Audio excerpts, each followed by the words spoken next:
Tristan. I'm Madison. And we're back on the Equal Podcast this week talking with Yoni Kessler, a producer, musician, and a proud Las Vegas local.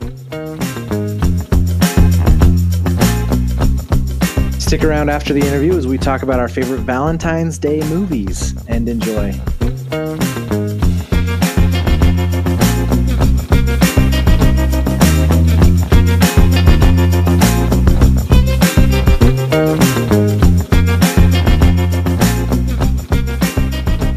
Yoni Kessler, welcome to the Equal Podcast. Thank you so much for having me. Yeah, my name is Tristan. I know we've connected already. This is Kevin. Hello. He's our chief music writer, musician, and also based in Las Vegas. Indeed. Yo, my guy. Yeah, man. Yeah, man. Well, did you grow up in Vegas? Have you lived there just for a few years?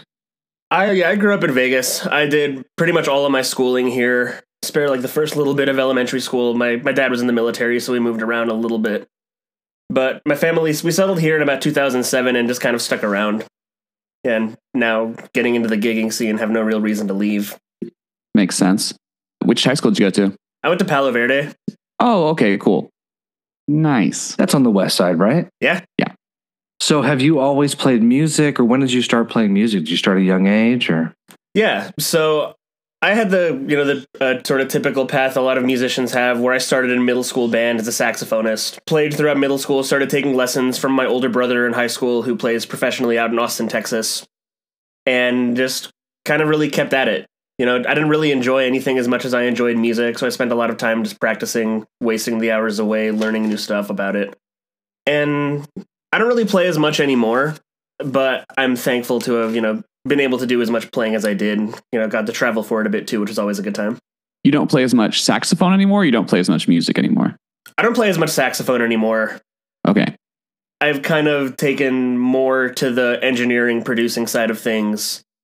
And because in playing the saxophone has just kind of fallen a little bit on the priority list. That makes sense. We're not in the 80s, so. Yeah. I was going to say, did you have like a saxophone hero growing up, or was it just, some classical? I did definitely have some heroes growing up. I always admired, and I still, to this day admire Christopher Creviston. He's the saxophone professor at Arizona State University and soprano saxophonist of the Capitol Quartet. Incredible musician. I've taken a lesson with him. He's a great guy.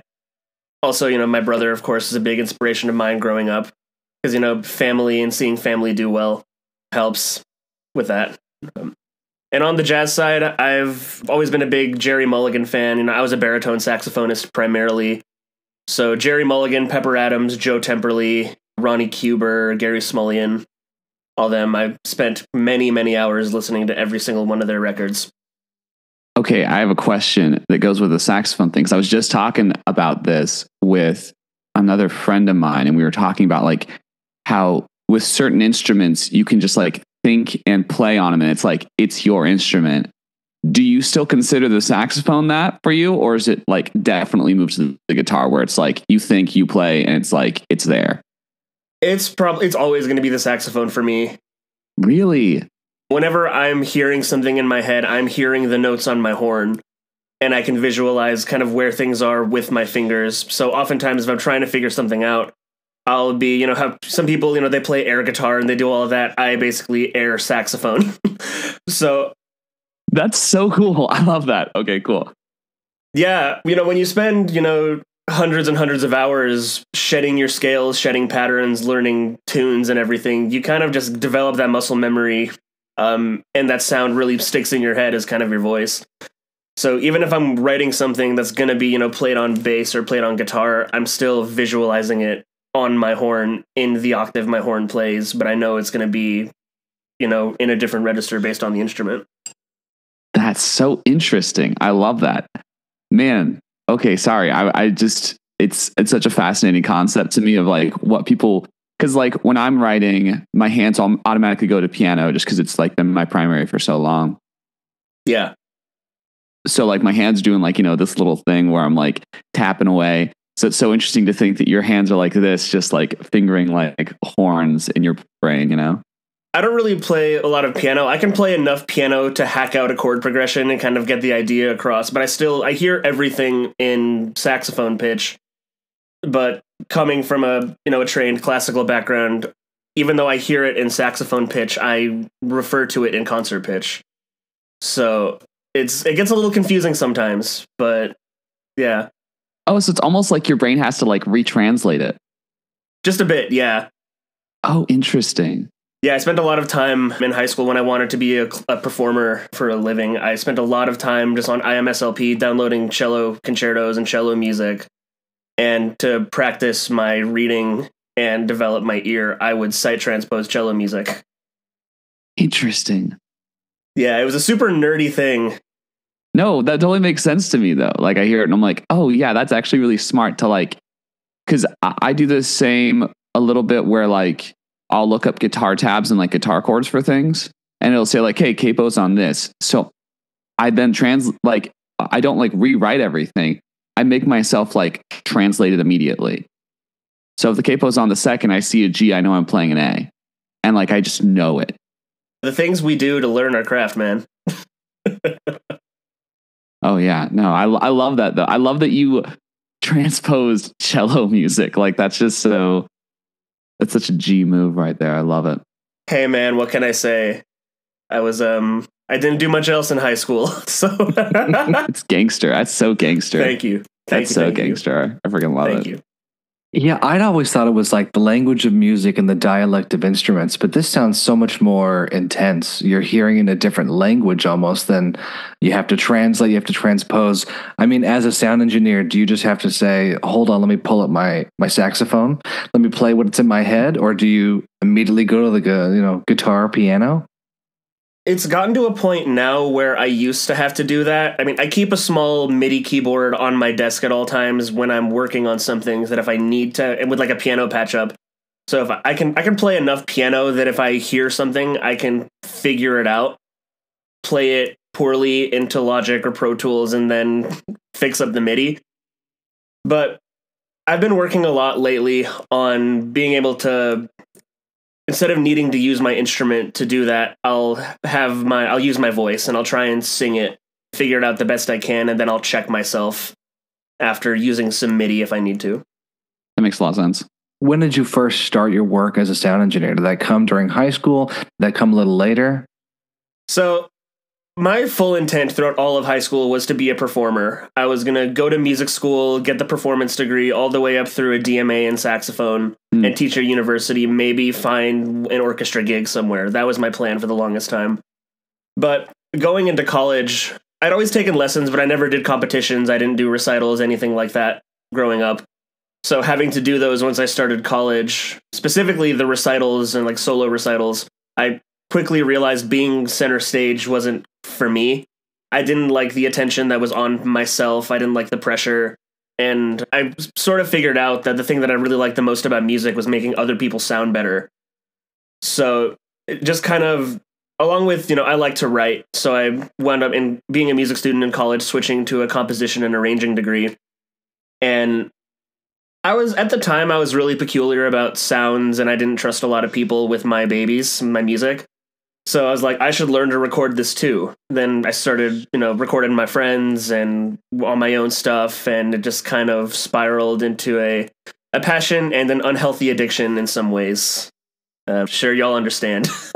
Dude, what you were saying, like, I was just like, oh, that is so much a thing, I feel like, of how people get the like engineering and production bugs. Yeah. Is they start by saying, I don't trust anyone else to do this. I'm going to learn it so that I do it, so that I'm sure it's like coming out the way I want it to come out. Yeah. And then they realize, oh, I actually like doing this for other people too. Oh, wait, what am I going to do? Yeah. It's such like a relatable thing in that sphere. Yeah, that's exactly how it was for me. But then also just realizing, I like being the supporting member of the band. I don't like to be up front and center. Doing the engineering stuff, you're kind of doing that in a different way. You're when recording somebody, you're trying to find the best mics and mic positions and, all sorts of techniques and other things to make them sound their best. And then in the mix, you take the best you could do on recording and then just polish it up a little bit and make them sound even better if you did a good job. Do you have any favorite engineering books that you like the most? I've actually not read a whole lot of engineering books. Oh, okay. I've read the Al Schmidt book. There's another book that's really popular. The Sylvia Massey one, or I haven't read the Sylvia Massey one. That's on my list. I'm trying to. It's really good. There's another one. I'm forgetting which one it is. Okay, cool. If I remember, I'll like send you an email and you can like drop a card somewhere. But the only other book that I've really like read cover to cover about recording is the again, I forgot the exact title. I think it's Classical Recording in the Decca Tradition. So it's 3 former Decca studio engineers going through all things recording classical music in the style of Decca. So they have an entire chapter on the tree, on different, on recording different types of ensembles, the way they would do it for studio and live performance. And a lot of like science and physics behind how they position the microphones to get the sound that they want in regards to phase, dealing with rooms, how they pan the individual mics to get the imaging that they desired. It's a really, really interesting book. And it can teach anybody a lot, even if you don't record classical music. It's incredible. Right, because you just get the like theories behind like mic placement enough that you can translate into other things. Yeah, parts of the book are definitely, it's how they did it. So they're telling you exactly how they did everything, and that can be looked at as a how-to sort of approach. But they're just generally really good concepts to take and use in other genres outside of classical. It's really interesting. That's cool. Are you more interested in eventually getting into like that classical sphere with your like engineering and recording, or are you like, no, I'm sticking with like harder rock and that's like my favorite bread and butter? If I had a choice, I would record orchestras for the rest of my life. Being a classical musician growing up, I love the music. There's something about the collaboration of 70 musicians in one ensemble creating this, harmonic, palette of good sounds in a great sounding room with masterful composers writing the music and masterful musicians that have spent hundreds of thousands of hours honing their craft. It's nothing quite like it, but I love recording rock. I'm not doing a lot of classical right now. It's more indie folk, some more experimental Tame Impala kind of stuff I'm working on right now. I'm actually in a couple of days, I'm going to be going into the studio with I don't even know what to call them. They're kind of a jazz quintet, but they have a lot of Caribbean and Latin influences with their music too. Who is it? It's they're a local band out here, Los Platanos. Oh, I know Los Platanos. Cool. Yeah, I went to college with all of them. Oh, yeah, no they're way. all my friends. So oh, great. Okay, cool. Yeah, so I'm going to be working on their. I know those guys too. You know Amy Crossley too, then probably. I do know Amy. Yeah, I love Amy. Amy is like one of the nicest people ever and such an amazing drummer. Like, oh, dude, her cymbal work. If anyone here needs a drummer, hire Amy Crossley. She's great. Her cymbal work is unmatched. Dude, her pocket is just so deep. I talk about it like there are 2-take drummers who are like the drummers you want. It's insane. Those are like the drummers you want in a session. And then there are 1-take drummers who you want, but you can't get because they're so hard to hire because they work so much. Yeah. And that's Amy Crossley. She's a 1-take drummer. Oh, absolutely. I haven't had a chance to get Amy into the studio in a while, but oh no, okay. I'm working on a record for actually one of the guys in my production company. He's my like head Foley artist, a guy named Josh Greenberg out here, who's a guitarist primarily, and he teaches around town, plays in zombie burlesque. Okay, same with Amy. Yeah, in this, I think they played the other night together, right? Because like in whatever Amy's most recent like picture with all her like UNLV friends at zombie burlesque, I know Josh was in that. But we're going to be working on his debut EP. Oh, cool. And when we were talking about who we want to bring on for that, we both definitely brought up we want to have Amy play on this. If not as a drummer, as a percussionist. Yes. Yeah, we've got a buddy that we're like trying to convince to move to Vegas who's just like Amy, 1-take drummer. Oh, great. But also a behemoth of a songwriter, awesome guitarist. Probably one of the best musicians I know. His name is Bennett Davis. He has no music out right now, and I've been hounding him to change that. Oh, I love this. Okay, cool. I feel like we are like 2 degrees away from each other in so many ways. Yeah. Amy is such a good percussionist. She's done a lot of percussion with my band Jack Jack. Okay. And she's just so innovative and interesting and intelligent about it because she has that, jazz composition background, and having that in a drummer or a percussionist is just surreal. Is the best thing ever. Yeah, she's also a really good vibraphone player. Yes. If that's ever a sound you're looking for. Yeah. Yes, and marimba. Yeah, I think she got her master's in classical percussion or something along those lines. So I know she can do both. Yeah, because she plays with Henderson Symphony for classical too. Yeah, no, she's ridiculous. I could talk about Amy for hours. Sorry for this. There's a lot of good things to say about Amy. I agree with you there. Oh my goodness. Like, it's weird to me because I'll hear some people talk about their drummers or like how good they're be like, oh, I got like the best drummer here. And I'm like, they're okay. Yeah. I'm very fortunate to have like an entire catalog of musicians that I know that are at that kind of same comparable level as Amy, that are my first call, my personal A-listers that I'll call for sessions. Yep. I totally feel that. Do you know Joe Kennedy too? I don't know Joe Kennedy. You don't know Joe yet? No, I don't. Okay. You should get to know Joe. He's a really good rock drummer. I would say like 2-take drummer. So not like quite as like ridiculous as Amy, but still impeccable. But he is really adaptable. So we can play like any style the way you'd want the drums in that style. Okay, good to know. I'd love to continue this conversation, but we should probably get back to the podcast. Yes, I'm so sorry. No, we're going to keep that in there and then send this podcast to every single person we mentioned and have them on next. That's what we're going to do. Yeah. Just do like mentions of like Amy Crossley, Joe Kennedy. Joe's amazing. We just had him in a session. Well, Yoni, I've talked to Kevin before. I'm like, we're going to have at least one Vegas music episode, but we're going to have multiple because there's such a tie there and there's such cool history. So we'll definitely have you on with some of these musicians too. I'd be happy to. I mean, all this talk has got me thinking, and hope it comes out in the right light. To be a sound engineer, do you have to be a bit of a perfectionist to just know how to get it right, know who the right people are, and just know how to tweak something and get it perfect? I wouldn't say it's a perfectionist. I'd say you need to know how to use your resources and leverage what you have at your disposal.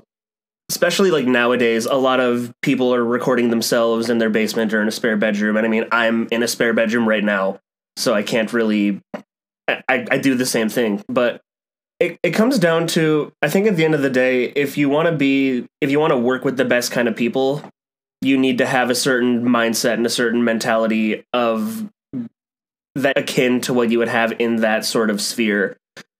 If you want to work with, bedroom producers all the time, and not saying that's a bad thing by any means, I'm not saying you're not dissing bedroom producers, but there's a certain point where, I don't really know how best to say it. It's like, if you want to work with the best people, you need to understand music on a similar wavelength that they do, whether that's having that sort of academic background and actually physically going through, knowing music theory, understanding song form, knowing more about the harmonic structures of things and how different dissonances and consonances work within music to be able to pick, as far as chords and musicians, people who they just naturally play in that kind of way.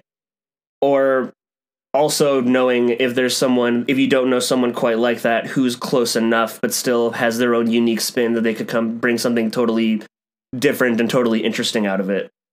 It's a lot of intuition is kind of what it is. Because sometimes you don't want the most technically perfect drummer or, the bassist that can be the most flashy, that has the most chops. Sometimes you really need somebody for a track that's just going to be able to just lay something down that's just deep, that's groovy and simple. And, sometimes the people that I would normally call for one gig, I wouldn't call for the next for that reason.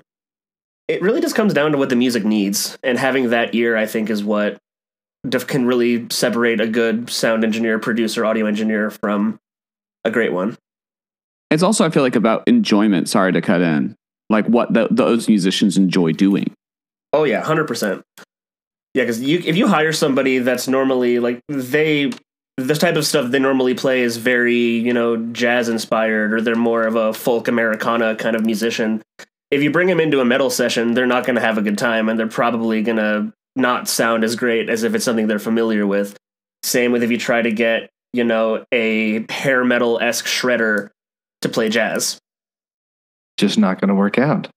Well, I was trying to make a comparison between like film, I feel like directors have to be exactly perfectionist, OCD, and the more I talk to, they're always like, there's something I should have fixed in the last one. Do you feel some of that when a project's done of like, oh, I could have tweaked it, or are you a little better about just letting it be how it is and moving on? It's taken some time to get to it, but I try not to dwell on what I could have done. I try and, of course, I'm always going to have that thought of I could have done this better, or I should have tried this a bit differently, or maybe this other person would have been a better fit for the track. But at the end of the day, I think there's so much value in moving forward, and especially to not bottle yourself up in the creative process, knowing when to commit, knowing when something is good enough. And if you try to keep getting it better and better, you're just, beating around the dead horse at that point. Eventually you'll just get bottlenecked, and it'll just spiral down and get worse. So just kind of knowing when that balance of this is good enough, or this is the best we can get at this time. Let's go. Let's keep that and keep going to try and, better the song, better the performance, whatever it may be. Yeah, that's a great place to be at. I mean, I've always heard it as the artist canvas is never finished, but sometimes they put down, the paintbrush and hang it on the wall, and that's where it needs to sit for now. So definitely a zen place to be. Yeah, I mean, I've worked with a lot of artists that, every creative person is going to be their biggest critic. You're always going to say, I could have done this better. I'm not good enough at this, but I can, I'm just going to do it and hope for the best.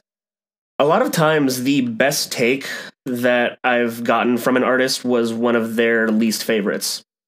They didn't think what they did was very good, but from an outside perspective, because I try looking at everything from a totally unbiased outside perspective of just, I want this to be good, no matter what regardless of who is in the room. I want whoever's going to be listening to this to love this. Everything, a lot of times, it's sometimes the artist's least favorite thing winds up being the best part of the performance, or the best take that they did. And it can take a little bit for them to sometimes realize that.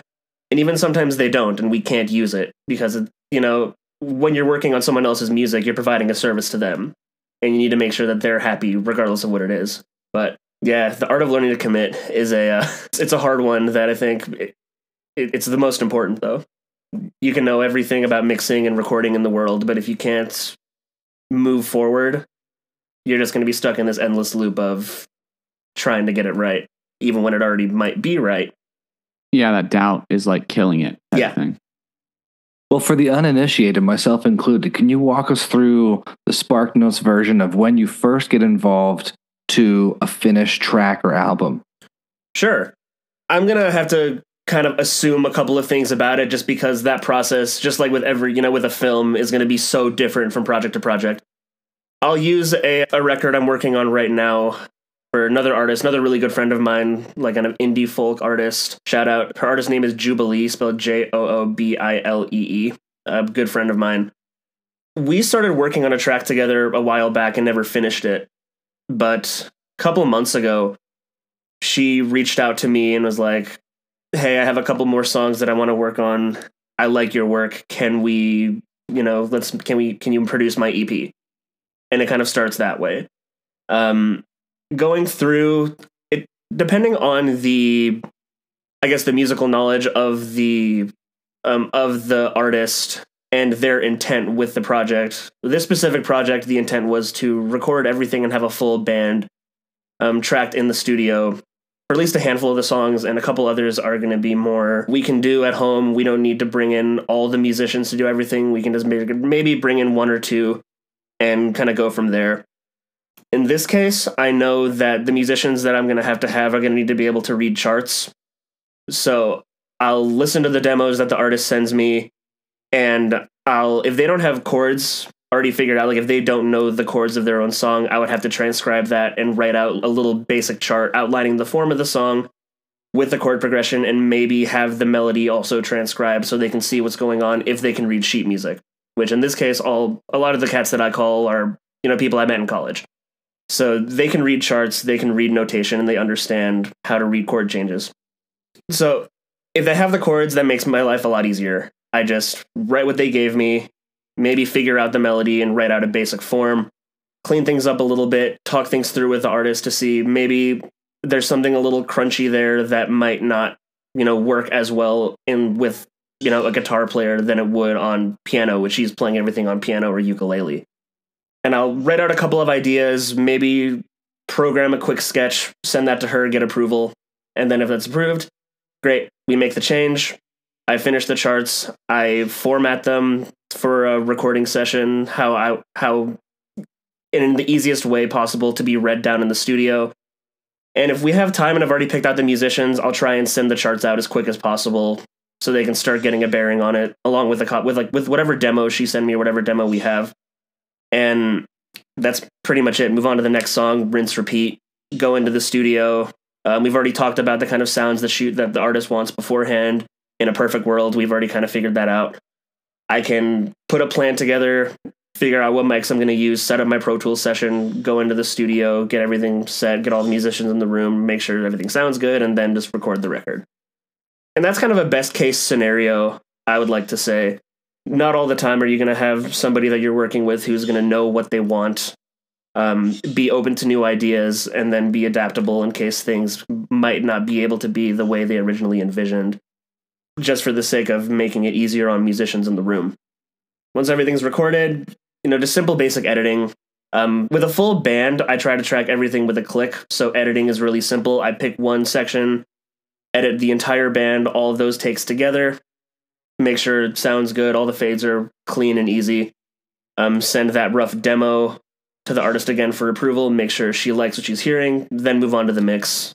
And yeah, not as Cliff Notes can be, but it's such an involved process that there really is no like one size fits all to describe that. That was Cliff Notes, I felt like. Okay. I think you did a great job. Well, thank you. Appreciate it. I mean, yeah, I understood it, and I think I understand now how much more intensive it is. Yeah. Than I would have imagined. Just you have to have your finger on the pulse. You have to know the musicians. You got to know the styles. You have to know how to transcribe the software, the mic. There's so many ways to approach doing this that this is just my preferred method.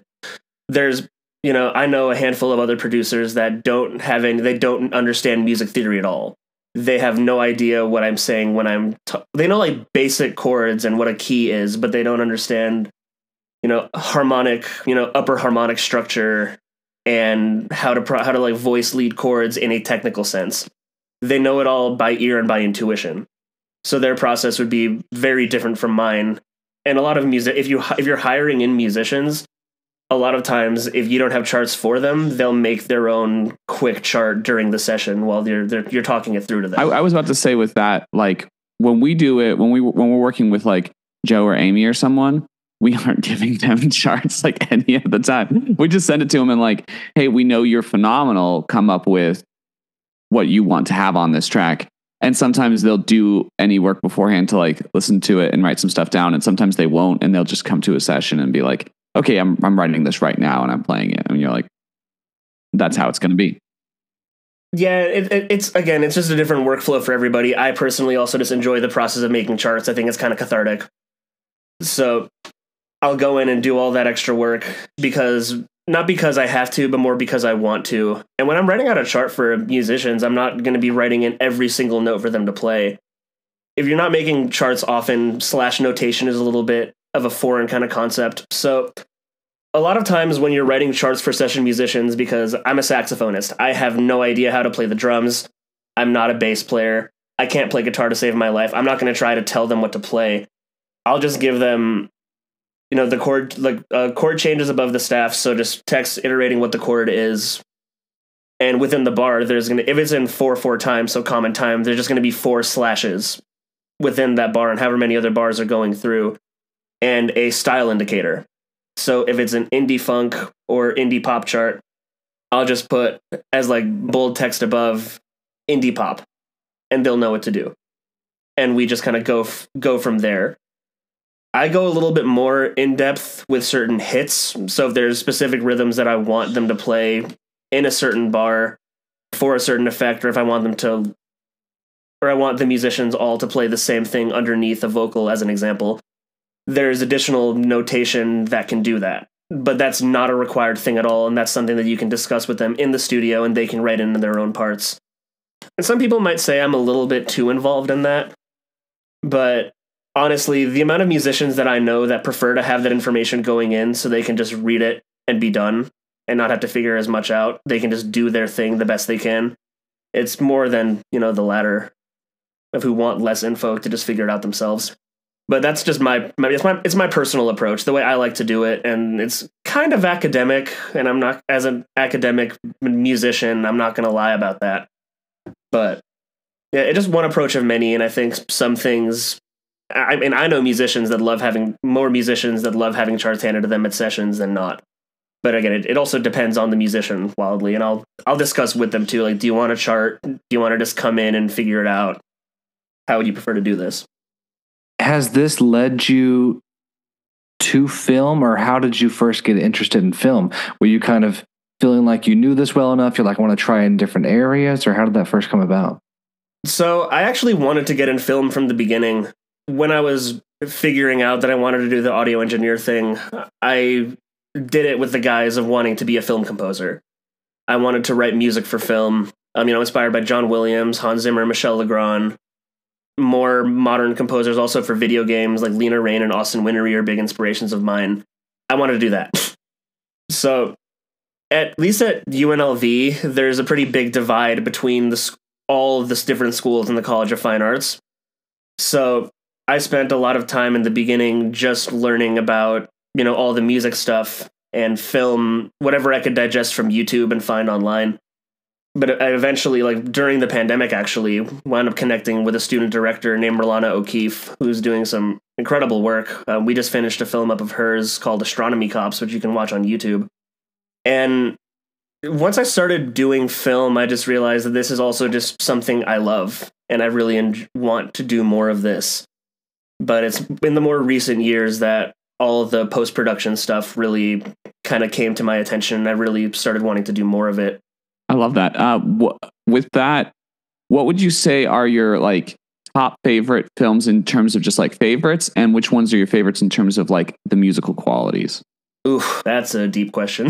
If it's too deep, I apologize. It's not too deep. I just suck at remembering names of things. Oh, I understand that. Yeah, so like I'll know what I like, but I just forget the name. Some very obvious ones, I grew up a Disney Pixar kid. So I have a very soft spot for, all the older, Disney Pixar movies like Aladdin and The Lion King are two of my favorite movies ever. I love Lord of the Rings. I actually have a joke with a friend who's likes Lord of the Rings more than I do, that it's a shit movie, even though it's not. I just say that to tick her off. I love that so much. Sorry, keep going. Yeah. I have a very soft spot for Harry Potter, as far as scores, specifically all the John Williams Harry Potter scores. So I think that was Chamber of Secrets and Sorcerer's Stone. Those were John Williams. Then he kind of left the franchise, but his music stayed. Pirates of the Caribbean, all the old James Bond stuff. I got turned on to Lawrence of Arabia pretty recently too, by actually a film I'm working on right now, which I mentioned it to you, Tristan, in the initial form about this, but that's a fantastic movie and the score is beautiful. No, that's perfect. That's perfect.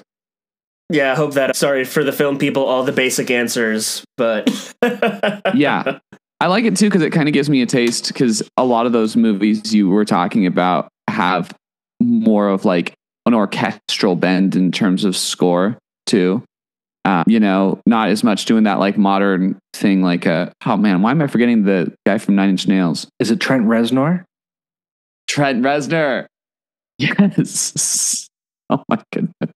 Gonna kill me for that if she listens to this. Good luck to you, man. Okay. Yeah. It's not as much that Trent Reznor vibe though. It's more that like classical, like John Williams type vibe that you want to go for personally. Yeah, I have my bias, of course. I love classical music, and I listen to modern composers all the time as well, but there's definitely a special place in my heart for the more heavily synthesized and creative music approaches, a la Blade Runner, Tron, things like that, where it's much more focused on deep synths and creative sound design and less the sound of the orchestra that we're also, deeply familiar with. Dude, that Tron Legacy freaking soundtrack, though. It's so good. I still listen to it. So good.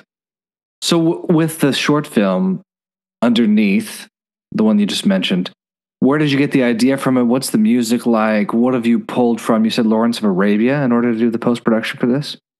Yeah, so I'm actually not the composer on this one. Within my, I have a production company that we're fairly new, started last 6 months that we're trying to get, and this is our first like big project. when talking to Chase, the director Chase Korzep, the inspiration he wanted for the music specifically was that kind of classic cinema. Lawrence of Arabia was the movie he mentioned, which if you listen to the soundtrack, it's very much like the studio orchestra kind of sound. Very, very romantic as far as not romantic music, but the romantic period of music. So very, very Chopin, very Liszt. Beethoven starts it, so yeah, Chopin, Liszt, Schubert, that kind of stuff, and along with modern, of course Hans Zimmer, Williams, that sort of era, like the golden era of cinema kind of sound. And alongside with that, being the entire film, it's based around treasure hunters in the Middle East. Trying to find the treasure underneath the sand is kind of the shtick with it. So the composer on that's actually my really good buddy, Ricardo Arana, who actually would also be a great person to have on this podcast. I can connect you to another day. But he's my in-staff composer with Desert Sands Productions, my little company. And his whole approach with it, he's doing kind of the hybrid thing. So he's been doing a lot of the orchestration with that classic cinema in mind, but he's doing also some light synth undertones. And we're heavily featuring the duduk on this soundtrack as well, which is I believe it's I want to say Armenian traditional flute. I might be totally wrong. I know it's one of those kind of traditional ethnic flutes that one of my really good buddies just happens to play. So we're going to be featuring him very heavily on the soundtrack. And I'm doing I'm going to be doing the final sound mix of that, and I've also been doing a lot of Foley for that as well. We're wrapping up Foley hopefully on Tuesday. Is this your first time doing Foley? Have you done it before? I've done some Foley in college.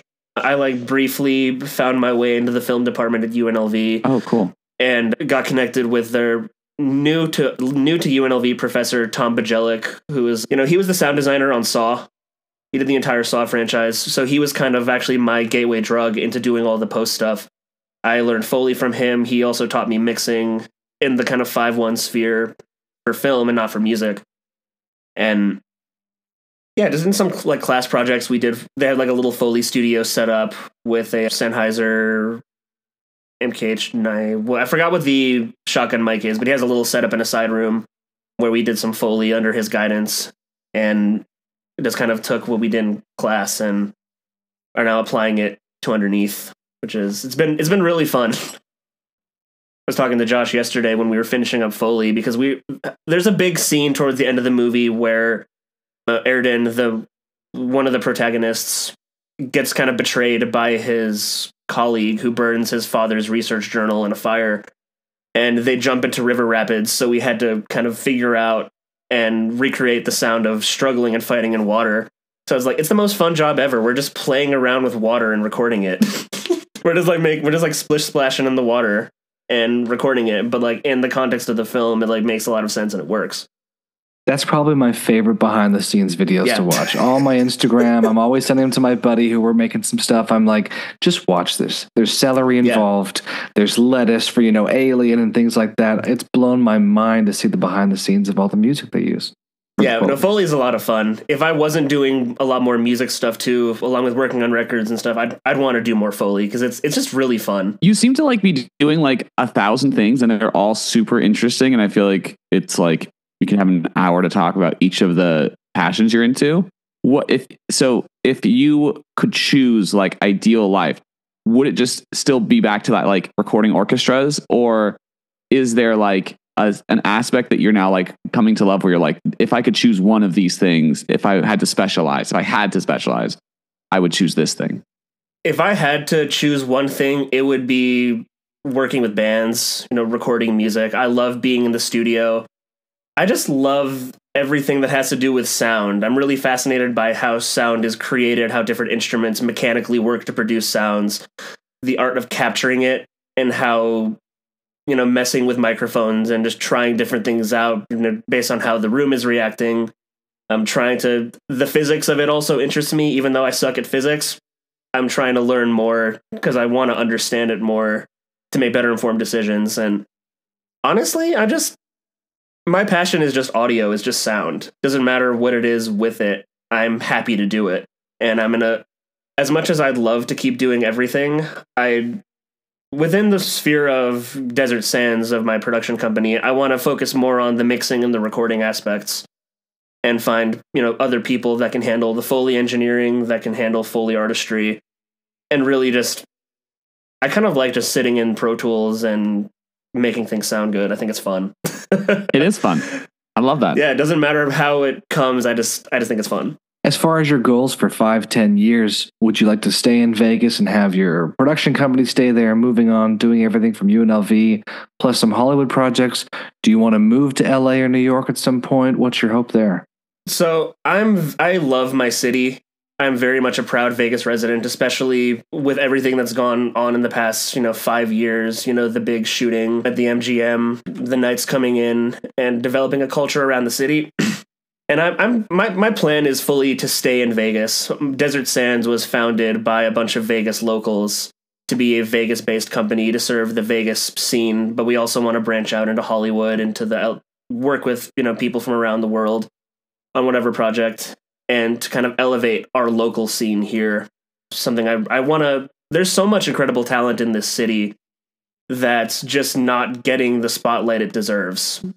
And something I want to help bring that to kind of put a higher pedestal for Vegas and the greater music scene. The ultimate goal is... and this is my unrealistic goal that I want to do anyway. I want to open up the next Capitol, the next Abbey Road. I want to build the next, Titan studio. It'll be both, music studio and post house, because that's another part of what I love. So we'll have our Foley room, we'll have our ADR studio, we'll have a couple mix rooms, and we'll have a couple other just big recording rooms. One that can do orchestras, a couple that can do rock bands, and like some smaller producer suites that, writers can come and make music, or people that are just working on stuff, they can come have a better treated space to work with a solid team behind their back. I wear myself out here with other creatives in LA and people in movies. I'm like 5 hours up the road, wide open spaces, the perfect deserts, and so many talented people who are just anxiously working and busy and creative and doing things, who don't want to come into, 4 or 5 hours worth of traffic every day. And I really hope, to your point, I hope that dream becomes a reality, because we thought it was the Hyperloop for a while. Forget that. But I just think there's so much going on that it should be like, not mini Hollywood. It should be its own thing, because it always has been. But it should be a new hub that people turn to and they say, Vegas. Oh my gosh, they recorded this there. They recorded that there. They mastered that. And I really hope that picks up. It's slowly becoming that. I think it's Warner and Paramount. They're building sound stages out here. Yeah, they just passed a lot of incentives for taxes based on, for the film industry specifically. I don't know all of the details. I need to read into it a little bit more. But there's been also just a mass migration of creatives from LA to Vegas in the past couple of years. A lot of it's for cost. It's much cheaper to live in Vegas than it is to live in LA. And also just the change of scenery and the growing scene. Like, I tell all of my friends from New York, from LA, from everywhere else, now is the best time to come to Vegas, because the entire creative space and scene is just exploding. And I'm sure, Kevin, you've noticed that too. In more recent years, the scene is just, it's getting crazy. It's great. Yeah, I think it's really interesting. And I feel like this is something that can be talked about for hours too. Oh, yeah. Just this topic. But I feel like we for the longest time, Vegas was hard rock. Yeah. You know what I'm saying? Oh, yeah. And you still see that in the way that venues treat artists. Like, there's so much more booking in the hard rock scene as far as like gigging than basically anything else, unless you're doing like cover bands on the Strip here. Yeah. But seeing the audiences and like what people are turning out to, like hip hop shows right now are massive in the underground space here in Vegas. Yeah. EDM, massive. Like, the crowds that come out for those shows are huge. Just like the biggest crowds you'll get for like a local scene thing. Yeah. And I think that speaks to this like growing urge to be like part of like the new, and like everyone's pushing boundaries, like trying to find new places to get to. Yeah. There's been a big explosion also in the jazz scene. I'm not sure if you've caught on to that too. You know, joints like Fat Cat opening up.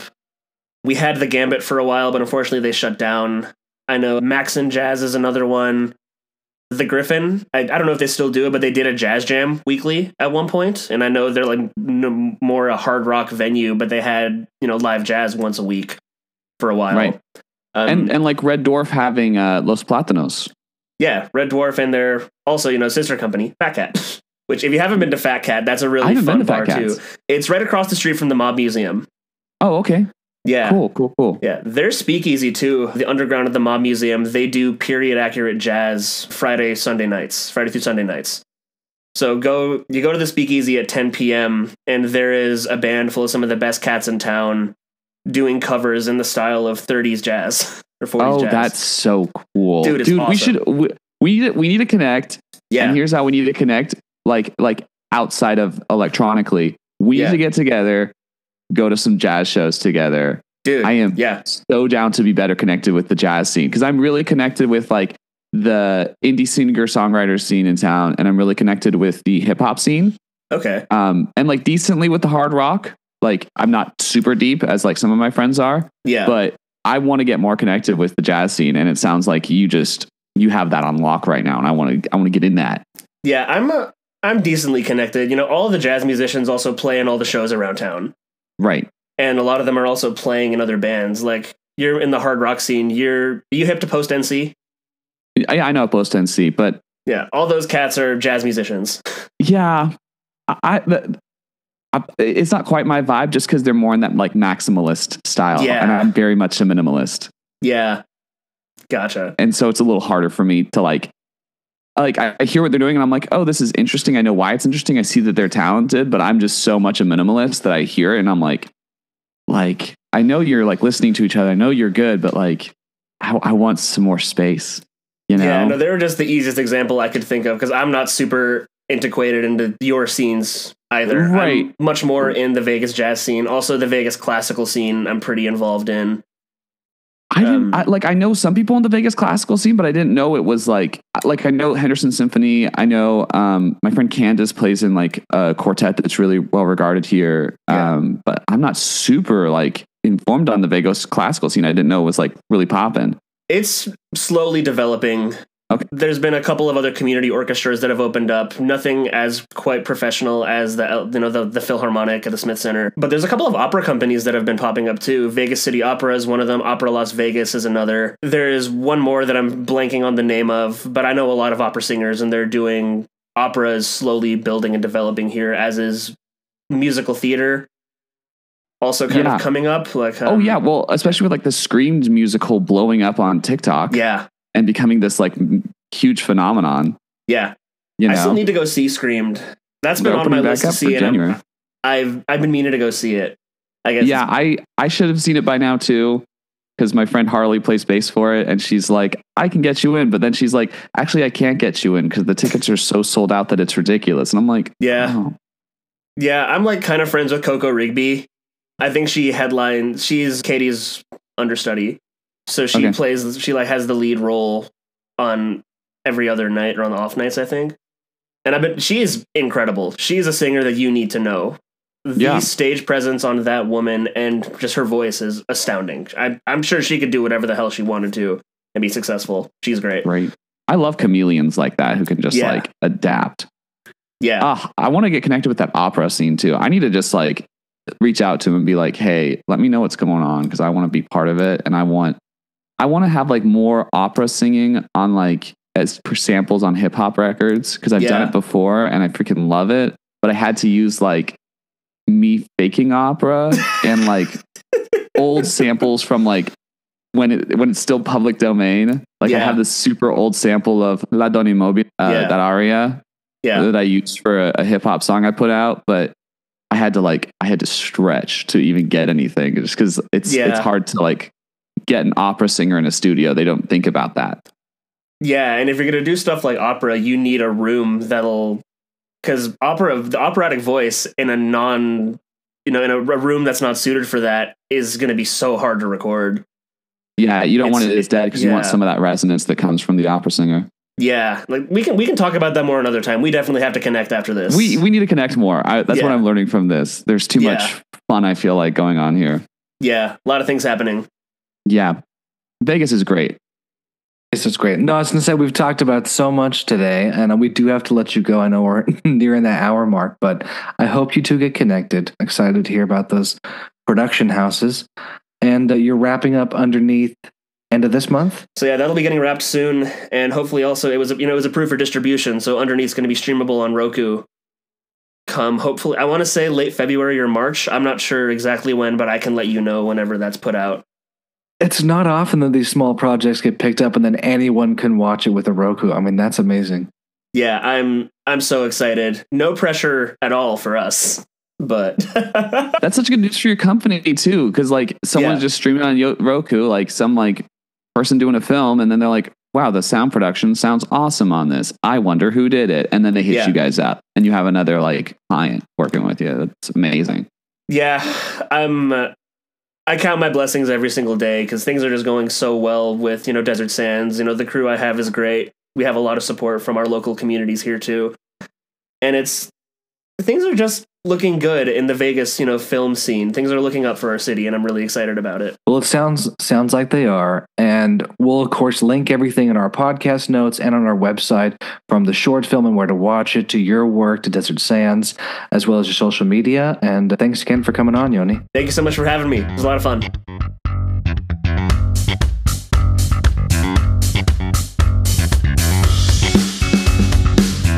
All right, Madison, happy Valentine's Day.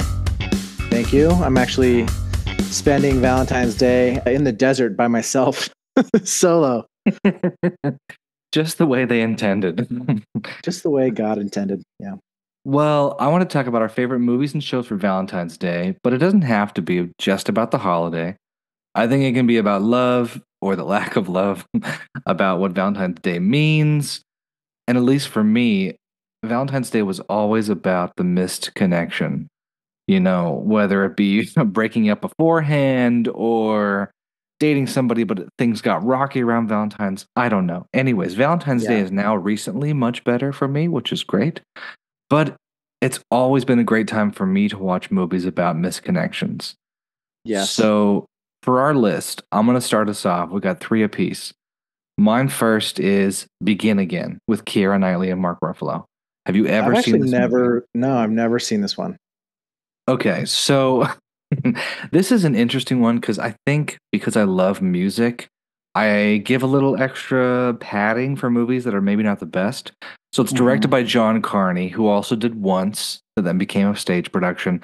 And then he did Sing Street, which is one of my favorite movies. Anyways, he just does a whole bunch of music movies. Flora came out this year, Flora and Son. He helped direct some episodes of Modern Love. Anyway, this is a great story with Mark Ruffalo and Keira Knightley and Adam Levine from Maroon 5. Adam Levine's in it? Huh? He and John Carney are best buds. Huh. So he always lends his songs to this. Also, if you want to listen to an amazing Adam Levine or Maroon 5 song, you got to listen to Begin. You got to watch Begin Again. Go find the song. They took it off Spotify. Anyways, it's just a great movie. It's a little bit of Keira Knightley and Mark Ruffalo kind of falling in love while making music, but then never actually getting together by the end. They both realize they're at a little different points in life. He's recently divorced. She's now broken up with Adam Levine, and it just becomes kind of a congenial, a friendship, love, and appreciation for each other while realizing now's not the time. And it hits every time. Interesting.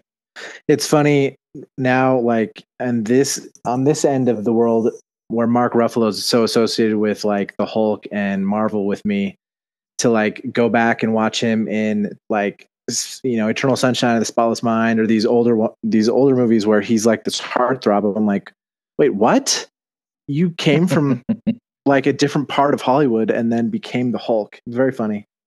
Yeah, he was just on Smartless recently, and it's fun to hear of like Mark Ruffalo, the struggling Broadway actor, or Mark Ruffalo trying out for all these big serious roles. Anyway, it's a good one. Okay, well, my first pick is Palm Springs, which is the movie with Andy Samberg and Kristen Milioti, who came out in the middle of the pandemic. This one was one of my absolute favorite movies of the pandemic. It's, they're stuck in a Groundhog's Day situation where they're just in an infinite day at a wedding in Palm Springs. So it was relatable. No, absolutely. I think that's why those sort of movies like really took off during the pandemic, was because the pandemic felt like an infinite day where it was just the same day over and over again. I really like this one because I feel like when you can just feel that there's chemistry between your two leads on screen, like it just helps sell the story so well. And, there's an absolute playfulness about the movie, but there's kind of an existential undertone underneath and throughout it all that I really like. I'm not going to lie to you. Making this list was difficult for me because rom-coms and like love stories are not my favorite kind of movies, because I'm just kind of inherently skeptical of the way stories portray love.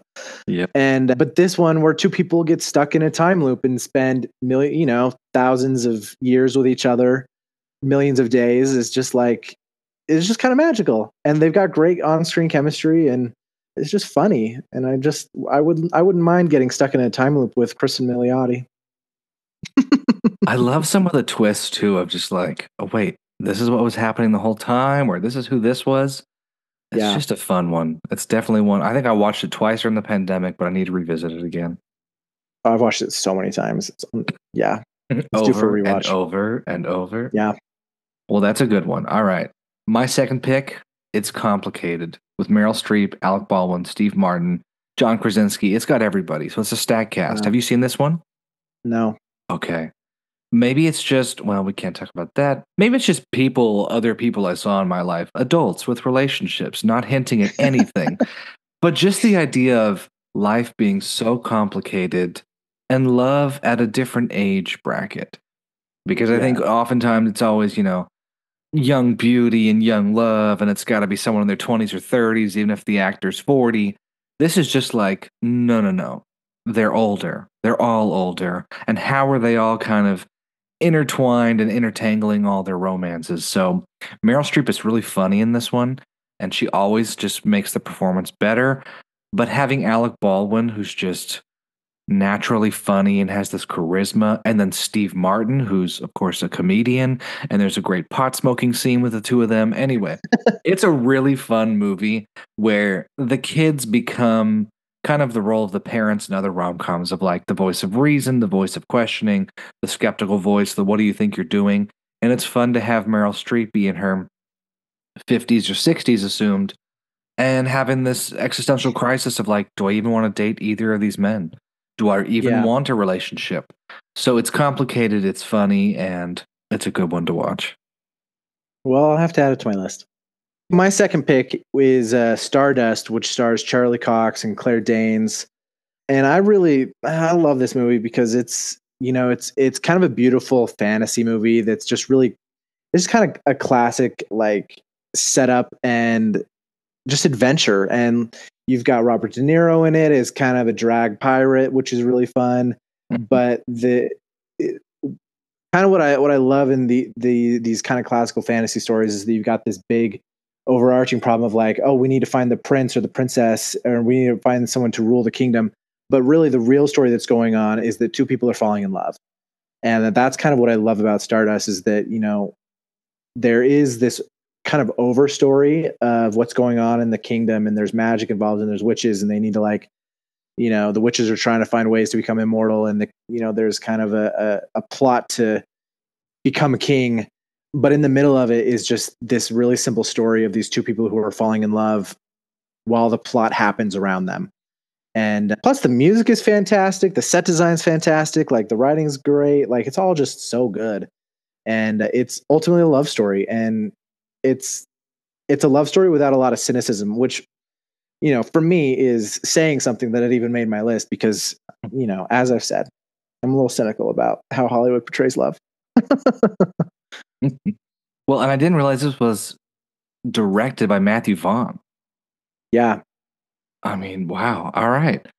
Pre-Daredevil, Charlie Cox, narrated by Ian McKellen. I'm going to have to watch it finally. It's got Dude, my it is a name in it. fun movie. It's a fun movie. Everyone asked me, and it's got. Oh my gosh! Yeah, look at this cast: Henry Cavill. I mean, Yeah, it's a real who's who of like Mark Strong, British actors. Peter O'Toole. Okay, for the good of the Brits, I'm gonna Yeah. have to watch Stardust. And Robert De Niro's performance is really good because, you know, especially considering the year that it came out, 2007, like, Yeah, especially because right now queerness and like drag culture is a little bit more mainstream, but back in 2007, you know, his character is like outwardly this, he tries to be this really masculine pirate, but behind closed doors he's very like effeminate and is probably a little bit more, but and ultimately that like helps to serve the plot, and so it's not like, you know, a weakness at all to the plot, like it helps the plot. And so it, you know, for 2007, it's a great storytelling. all right. Stardust. Gotta go watch it. Our third pick is shared. We've already discussed this. It's La La Land. What a perfect movie for Valentine's Day for a couple of cynics like us. This was the movie that made me break up with, well, this was the movie that helped me to get over a breakup with somebody because we both saw it and I was like, oh, that movie changed me. It was so amazing. And she was like, I hated it. I hated the ending. And I said, cool. In that case, it's time for this to be done. It was This a fun movie one. was actually one of the last movies I watched with my ex before we broke up. And it's not that it like created the energy for the breakup. It was just like, you know, it just resonated. I mean, it didn't create the circumstances, but like it just was kind of circumstantial that I watched it like probably a month before we ended up breaking up, and I was just like, holy shit, this hurts. You heard it here first. The great test of all relationships. You have to watch La La Land together. Yikes. I mean, Damien Chazelle knocked out of the park with the first musical he did. I mean, I guess you could call Whiplash a musical. But what a fantastic movie, start to finish. Yeah. Now, being in Utah, I saw it there once in the, they always change the name, whatever the amphitheater is on west of the 15. USANA? USANA, with a full live orchestra. Oh my which was gosh, great. wow. So it was pretty amazing to watch it that way. Now, I tried to go see it in LA live with Justin Hurwitz being the actual composer of the whole film. Tickets were at like $150 and they sold out in 20 minutes. Wow. So next time it does that in Utah, though, you do it and maybe I'll come on up there and go see it again because it's so fun to see with live orchestra. No, I love that. I mean, this is a complete tangent, but I love when movies tour with live orchestras. Like I saw Spider-Man Into the Spider-Verse in November with a live orchestra here in Salt Lake, and it was fantastic. They had live. It was an all-female band with a DJ, and they just did a phenomenal job. It was so cool. Yeah, maybe we'll have to just publish something about it, interview someone doing it because I think it's so much more fun. And for those who are like, "Oh, I'm not into classical music," I'm like, "Yeah, you are. It's in every movie, and not just classical, but you know, orchestral music, things with a composer and a director." Yeah. Either way, all right, La La Land, perfect Valentine's Day movie. Perfect. Well, everyone, enjoy your crowded restaurants, unnecessary amounts of chocolate, and risky texts you're going to send to those who you may or may not ever told that you want them to be your Valentine. And I've got a couple of them lined up. Scheduled text going out at 1:01 a.m. Wonderful. Well, enjoy the desert, and we will catch up next week.